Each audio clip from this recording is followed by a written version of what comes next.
The screaming of metal against stone echoed through the canyon as Marcus Chen's survey ship Pathfinder carved a burning trail across the alien sky. Red warning lights bathed the cockpit in hellish crimson while the ship's AI spoke in its maddeningly call voice. Hull breach detected. Life support failing. Recommend immediate evacuation. Thanks for the update, Marcus grunted through gritted teeth, wrestling with controls that responded like dead weight. Below him, the planet's surface rushed up a world of crystalline formations and bioluminescent forests that would have been beautiful if you weren't about to become part of the landscape. The crash came in stages. First, the ship clipped a towering crystal spire, sending rainbow fragments spinning through the air like deadly confetti. Then the belly scraped against a ridge of black stone, throwing sparks that looked like fallen stars. Finally, Pathfinder plowed into a grove of trees that glowed soft blue in the twilight, their branches cushioning the impact just enough to keep Marcus from becoming cosmic debris. Silence fell like a curtain. Marcus hung upside down in his harness, blood trickling from a cut on his forehead. His ears rang, but he was alive. More importantly, the atmospheric readings showed breathable air outside, a small miracle on this uncharted world at the edge of human space. He fumbled with the harness release, dropped to what was now the ceiling, and crawled toward the emergency exit. The hatch opened with a pneumatic hiss, and Marcus stumbled into an alien evening that smelled of ozone and something like cinnamon. The trees around him pulsed with gentle light, their translucent bark revealing networks of luminous veins. Overhead, 3 moons hung in a sky the color of deep purple wine, casting everything in ethereal silver. It would have been peaceful if not for the fact that he was stranded on an unknown planet with no way to call for help. Marcus activated his wrist communicator. Static. He tried the emergency beacon. Nothing. The crash had fried most of his equipment, leaving him with basic survival gear and a growing sense that he was very alone, or so he thought. The first sign that he wasn't alone came as a vibration through the ground, a rhythmic pulse like a massive heartbeat. The glowing trees seemed to respond, their light flickering in sync with the mysterious rhythm. Marcus grabbed his pulse rifle from the wreckage and tried to look in all directions at once. That's when he saw them. They moved through the forest like liquid shadows, tall figures that seemed to bend light around themselves. Marcus caught glimpses of elongated limbs, faces with too many angles, and eyes that gleamed like stars. They circled him with predatory grace, cutting off every escape route. Stay back.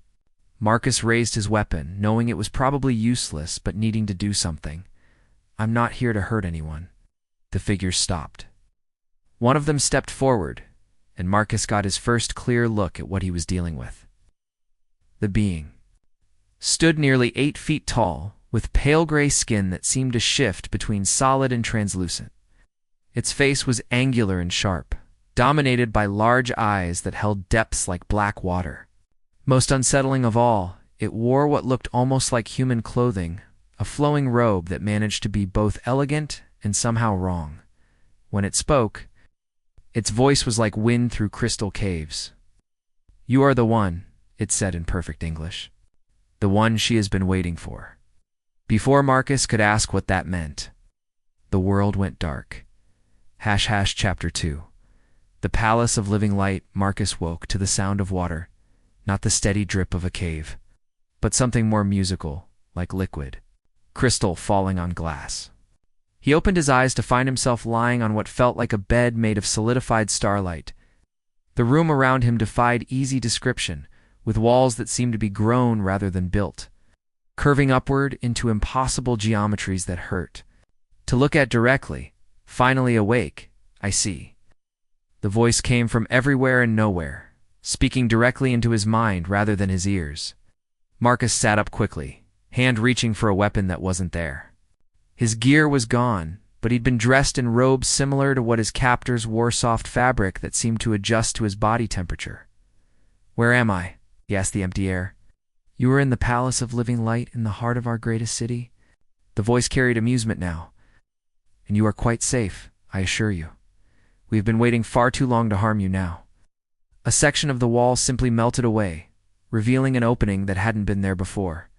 Through it walked a figure that made Marcus's breath catch in his throat. She was tall like the others, but where they seemed sharp and angular, she flowed like water given form. Her skin held the faint luminescence of pearl, and her hair moved as if stirred by an unfelt breeze. But it was her eyes that held him, deep violet, ancient beyond measure, yet somehow familiar in a way that made his chest ache. She said, and this time he heard her voice with his ears as well as his mind. I am the Queen of the Valter, and I have been searching for you across the stars. Marcus found his voice. Searching for me?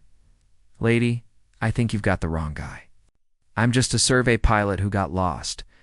She smiled, and the expression transformed her alien features into something beautiful and terrible. No, Marcus Chen of Earth, you are exactly who I have been seeking. You carry within you something that was stolen from us long ago, something that makes you the key to both our people's survival. Before he could respond, she gestured to the far wall. It became transparent, revealing a view that stole his breath.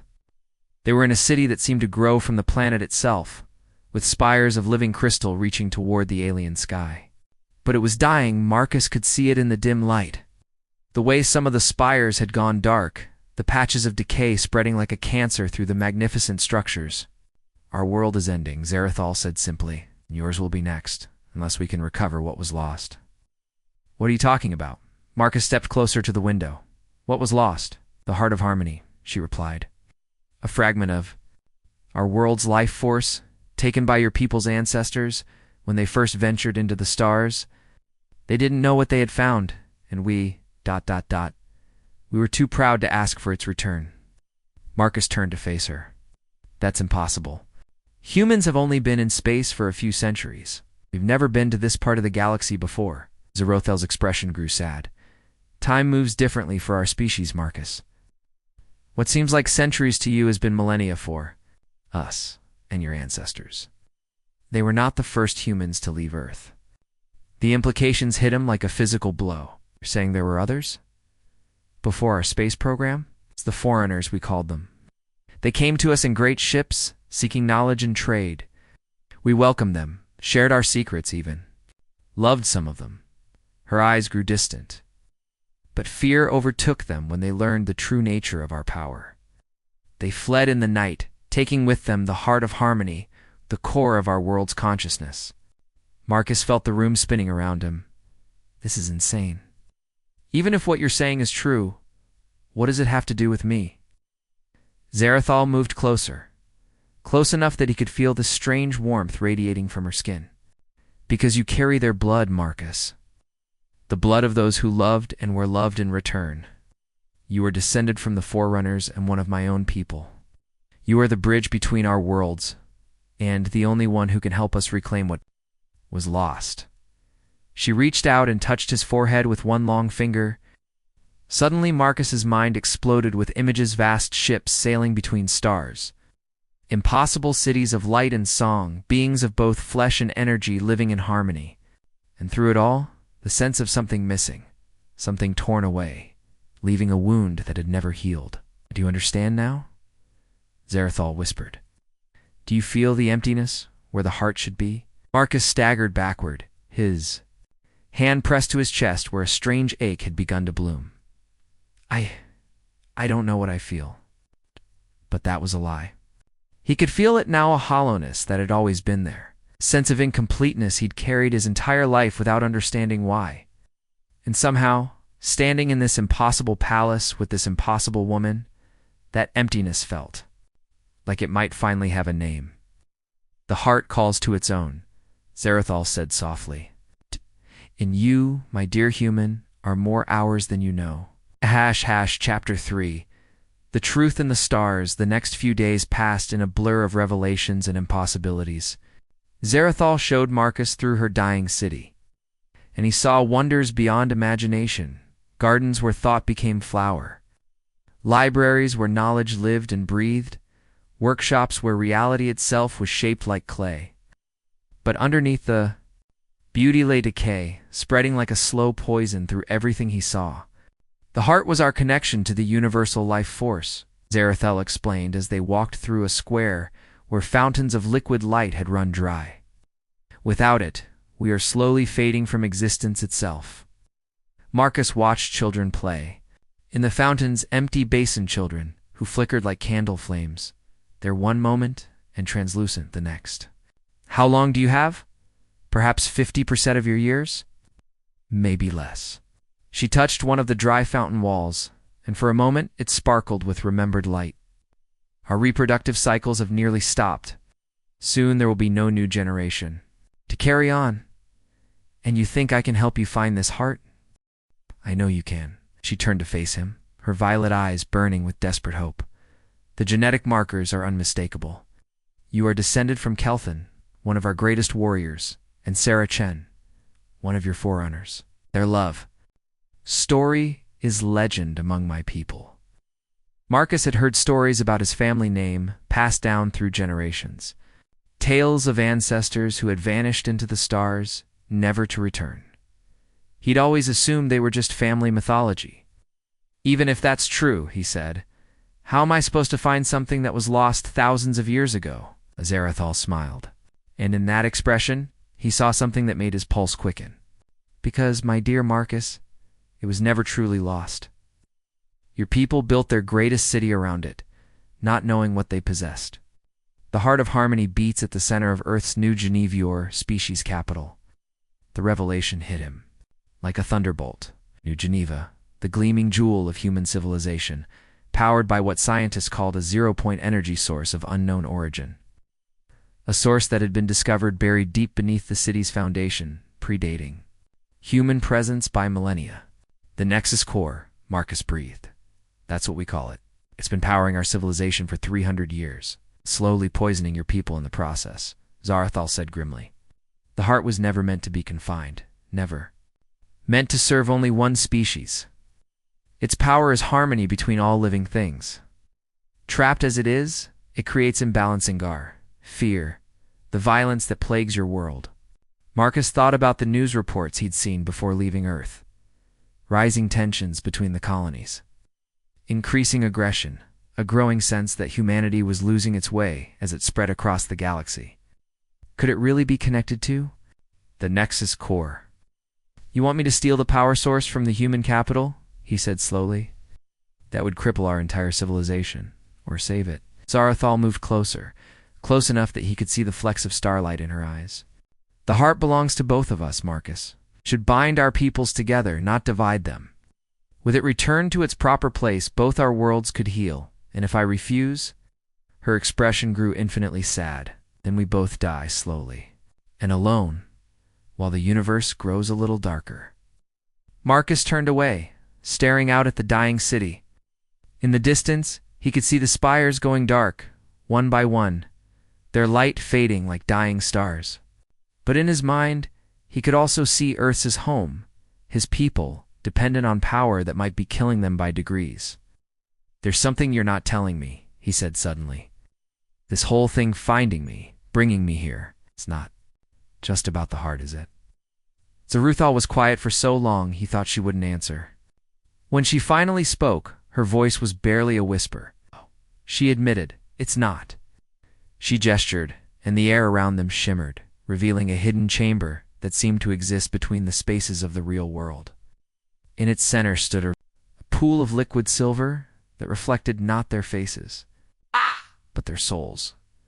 And Marcus saw something that made his heart stop. In the reflection, he wasn't alone.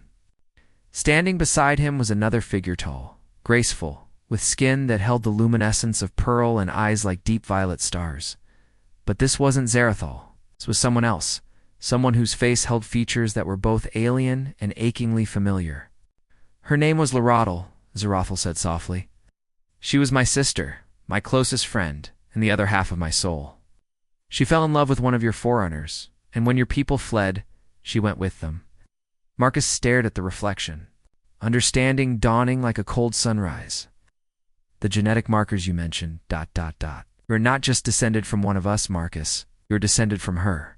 From my sister, who died on an alien world far from home, carrying the last pure bloodline of our royal house.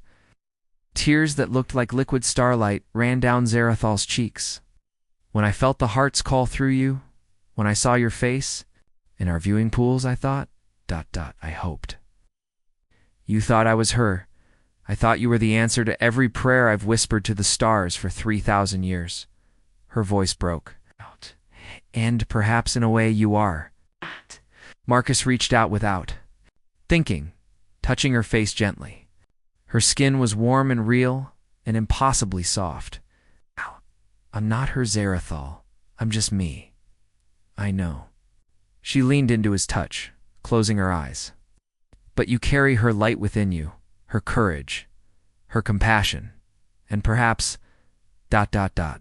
perhaps that's enough. When she opened her eyes again, they blazed with new determination. Will you help us, Marcus Chen? Will you help me save both our worlds? Marcus looked at Aurelie.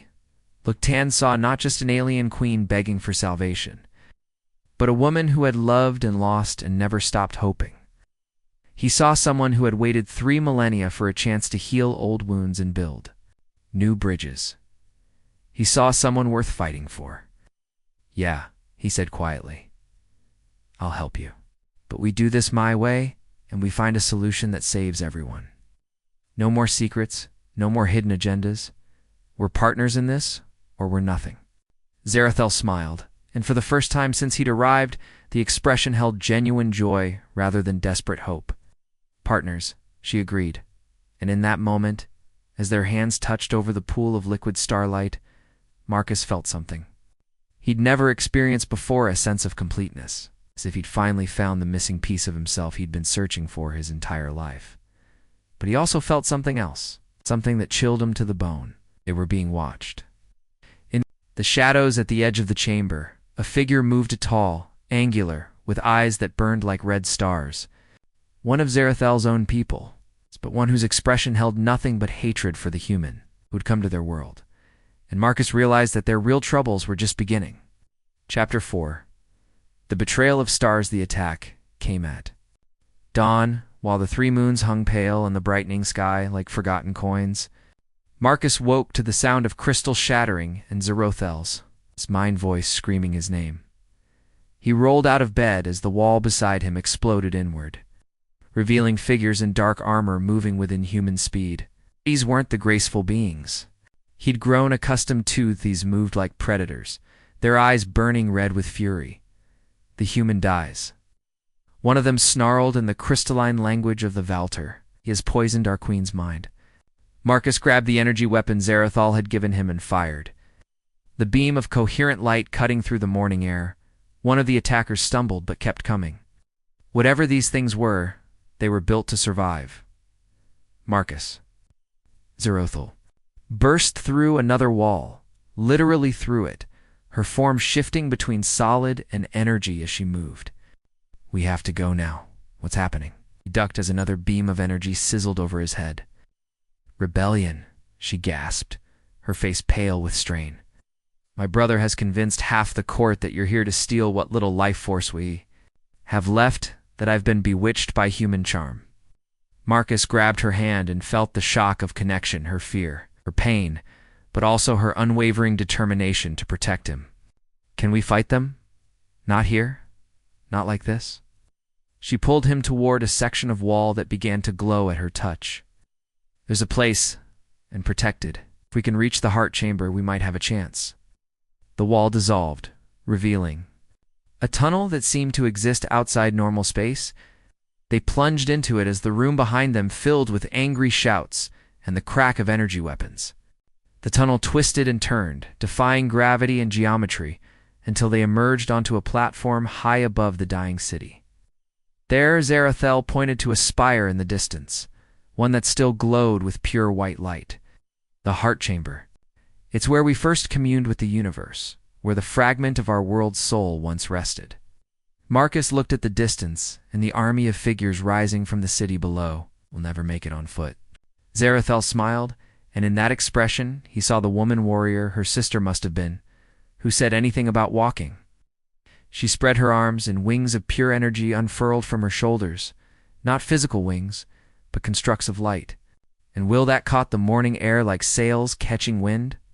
Hold tight, my human. This may be uncomfortable. Wait, what? She wrapped her arms around him, and they leaped from the platform. The ground fell away below them as they soared. Through the alien sky, Zarothal's wings of light carrying them over the city like a shooting star. Behind them, pursuit followed, other Velter, on wings of their own. But theirs burned red with anger where Zarathal's shone white with hope. Why are they doing this? Marcus shouted over the wind. Fear, she called back. Fear that I care. More for one human than for my entire people. Fear that love has made me weak. Has it? She looked at him, and in her eyes he saw the truth, not weakness, but strength beyond measure. Love is never a weakness, Marcus. It's the only force in the universe strong enough to heal what's been broken. They reached the spire. As the first of their pursuers caught up, Zarathal landed hard on the platform at its peak, her energy wings flickering out as exhaustion took hold. The platform was ancient beyond measure, covered in symbols that seemed to shift and change. When looked at directly, the heart chamber, she gasped. If there's any of our world's original power left, it's here. Marcus helped her to the center of the platform where a circle of symbols glowed faintly in the morning light. The moment their feet touched the inner ring, the world exploded into sensation. He saw the history of two worlds, Earth and Velter, connected by threads of light that stretched across possible distances.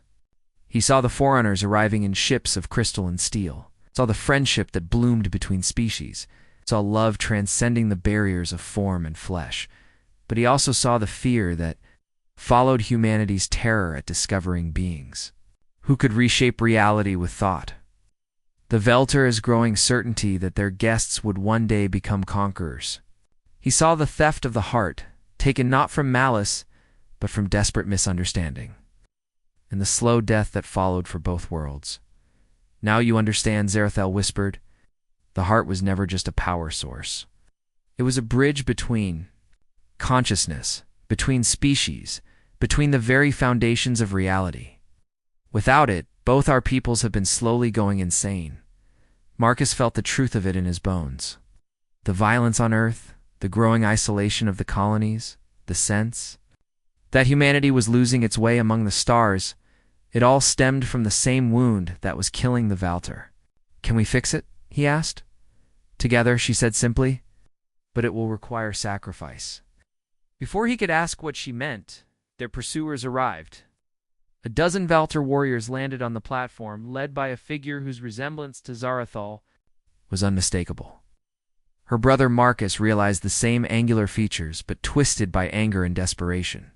Sister, the brother said in English, his voice dripping with contempt, you bring our world's killer to the holiest place? Have you lost all honor? I bring our world's healer, Kithrel, Zarothal replied, stepping protectively in front of Marcus, the last pure descendant of our royal line, carrying the blood of both our peoples. Kithrel laughed, a sound like breaking glass. Pretty words. But I know what he truly is, a spy, sent to learn our weaknesses so his people can finish what they started? You're wrong, Marcus stepped forward, ignoring Zarathal's attempt to hold him back. I didn't even know your people existed until a few days ago, and I sure didn't know about the heart or any of this history. Lies, Kithrel snarled. All humans are liars. Oh, they speak of peace while planning war, of love while preparing betrayal. Some do, Marcus admitted. Some of my people are exactly as terrible as you think, but not all of us. And the ones who are, maybe they're that way because we're all slowly dying from the same wound that's killing you. He felt Zaruthel. Surprised through their connection, felt her hope blooming like a flower in his chest. What are you saying? She whispered. Marcus looked around at the assembled Veltor, seeing past their anger to the fear beneath. I'm saying maybe the answer isn't choosing sides. Maybe it's healing the wound for everyone. Impossible, Kithrel spat. The heart cannot be shared. It must choose one people or the other. Says who? Marcus moved to the center of the platform, where the symbols glowed brightest. Your legends, your prophecies, or your fear? He placed his hand on the central symbol, and power raced through him like lightning. But this wasn't the gentle communion he'd felt before. This was raw, primal force that threatened to tear him apart from the inside. Marcus, No. Zarathal reached for him, but it was too late. The platform erupted in light, and Marcus felt his consciousness expanding beyond the boundaries of flesh and bone. He touched the fragment of the heart's power that still existed here, felt its desperate longing to be whole again. But more than that, he felt its purpose not to serve one species, but to connect all living things in harmony. "I can feel it," he gasped. "The heart. It's not just on Earth or here. It's everywhere, scattered across space by the original theft. Part of it is in every human, every Velter, everyone who was touched by its influence." Zarathal stared at him in wonder. "You're saying we all carry pieces of it?" "I'm saying we all are pieces of it." Marcus struggled to put the revelation into words. The heart of harmony isn't a thing. It's a connection. That connection was never broken, just ... dimmed, made harder to feel. Kethril stepped forward, his expression wavering between anger and awe. "Prove it." Marcus looked at him, really looked tanned for the first time, saw past the rage to the pain beneath. This being had watched his world die for millennia, had seen his people fade one by one, had carried the weight of their survival on his shoulders until it nearly crushed him. "I'm sorry," Marcus said simply. "I'm sorry for what my ancestors did. Sorry for the fear and misunderstanding that led to this. And I'm sorry you've carried this burden alone for so long." Something in Kethrel's expression cracked. Words, just words. "Then let me show you." Marcus reached out his hand not to threaten or demand, but simply to offer connection. Let me show you that healing is possible." For a moment that lasted eternity, Kethril stared at the offered hand. Then, slowly he reached out and took it. The moment their flesh touched, the platform exploded in light that could be seen from orbit. Every being on both worlds felt it, a pulse of connection that reached across space and time, touching every descendant of the original union between human and Velter. For just an instant, all the scattered fragments of the heart of harmony resonated in perfect unison, and in that instant, everyone understood. The heart had never been stolen. It had been shared, passed down through bloodlines, and spread across the galaxy like seeds on the wind. Every act of love between the species, every child born of union between human and Velter, every moment of understanding and compassion, all of it had carried fragments of the original harmony forward through time. "We are all connected," Zeruthal whispered, tears of starlight running down her face. "We always have been." Marcus felt the truth of it singing in his bones. The question is, what do we do now? Epilogue. The New Harmony 6, months later. Marcus stood on the observation deck of the Harmony's light, watching Earth grow larger in the view screen. The ship was a marvel of combined technology, human engineering merged with Velter energy manipulation, creating something neither species could have built alone. "Nervous?" Zeruthal asked, moving to stand beside him. She wore human style clothing now, though it still shifted and flowed in response to her emotions. The formal robes of a queen had been replaced by the practical garments of an ambassador. "Terrified," Marcus admitted, "introducing humanity to the concept that they've been sharing the galaxy with energy beings for millennia is going to be interesting." "Council session went well," she pointed out. Most of the human leadership was surprisingly receptive, most being the key word. Marcus thought about the heated debates, the accusations of alien infiltration, the demands to know how many hybrids like him existed throughout human space. The revelation that approximately 1 in every 1,000 humans carried some Velter genetic markers had caused quite a stir. "Change is never easy," Zarathal said philosophically, "but it's necessary. Our worlds are already healing. Can you feel it?" Marcus nodded. He could indeed feel it, a subtle shift in the background noise of existence, as if a discordant note had finally found its proper harmony. The violence on Earth was decreasing. The aggressive expansion that had driven humanity's colonial efforts was being replaced by genuine curiosity and wonder. And on Velter, children were being born who glowed brighter than their parents had in centuries. "What about your brother?" he asked. Zarathal smiled. "Kethrel has agreed to serve as the Velter ambassador to the inner colonies. I think he's looking forward to the challenge, and us." She turned to face him fully, her violet eyes bright, with affection and something deeper. "That, my dear human, depends entirely on what you want." Marcus looked at hers, this impossible woman who had turned his world upside down and showed him wonders beyond imagining. 6 months ago, he'd been a simple survey pilot, with a job and a small apartment on Mars. Now he was the bridge between two species. Carrying the hopes of both worlds in his mixed blood. "I want to see where this goes," he said simply. "All of it, the alliance between our peoples, the exploration of worlds we'll discover together, children who'll be born carrying the best of both species in their hearts, and us, specifically." Marcus grinned. "Well, someone's got to keep you out of trouble while you're revolutionizing galactic civilization," Zarathil laughed. A sound like crystal bells in a gentle wind. "I love you too, Marcus Chin." She kissed him. Hen, they're on the observation deck of humanity's first joint species starship. And Marcus felt the fragments of the heart of harmony singing in perfect unison around them. Not just in him, not just in her, but in every member of both crews, in every being across both worlds who had opened their hearts to the possibility of connection. The ship. Harmony's light sailed on toward Earth, carrying its precious cargo of hope and healing. Behind them, Valter glowed brighter than it had in millennia. Ahead, Earth turned in space like a blue jewel, ready to take its place in a larger community of consciousness and throughout the galaxy. On worlds not yet discovered, and in spaces between the stars, the descendants of the original Forerunners felt a stirring in their blood, a call to come home, to take their place in the great harmony that connected all living things. The universe had been broken for 3,000 years. Now, finally, it was beginning to heal. In his quarters aboard the ship, Marcus found a message waiting from Earth's Xenological Institute. They wanted to interview him about his experiences, to understand the nature of human-Valader relationships. To prepare humanity for formal first contact, he smiled and deleted the message. Some things couldn't be explained in interviews or academic papers. Some things could only be lived, experienced, felt in the quiet moments when two hearts beat in harmony, despite belonging to bodies that had evolved under different stars.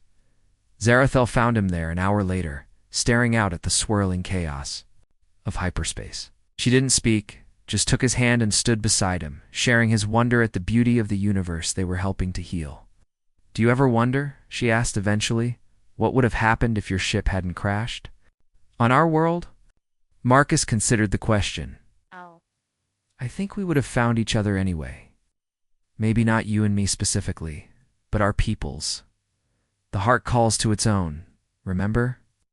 It would have brought us together eventually." Perhaps she agreed. "But I'm glad it was you. I'm glad you were the one who showed us that love is stronger than fear, that healing is possible, even when wounds run deeper than memory. I didn't do that alone." "No," she smiled. "We did it together, as it should be."